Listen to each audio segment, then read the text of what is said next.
2002 সালে যে এসআইআরটা হয়েছিল, তারা যেটাকে বেঞ্চমার্ক হিসেবে ধরছে, 2002 সালে যখন হয়েছিল তখন সময় লেগেছিল 2 বছর, আর এখন 2 মাসের মধ্যে জাতীয় নির্বাচন কমিশন সিদ্ধান্ত নিয়েছে তারা বাংলায় এসআইআর করবে। এবং শুধু বাংলা নয়, প্রায় 12টা রাজ্যে তারা একসাথে এসআইআর ঘোষণা করেছে।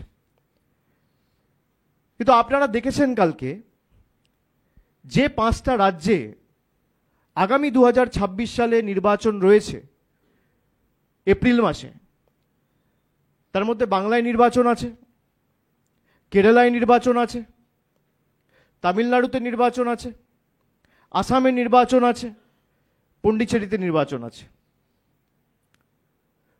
খুব কৌশলের সাথে তারা আসামকে বাদ দিয়েছে।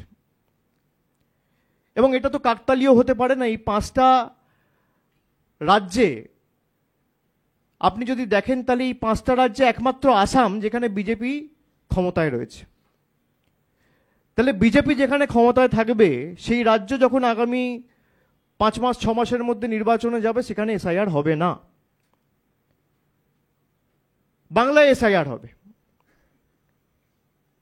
তারা বলেছে যে সেখানে সিটিজেনশিপ অ্যাক্ট পৃথক রয়েছে, আসামের ক্ষেত্রে আলাদা প্রভিশন রয়েছে, সেই জন্য আমরা আসামে করব না।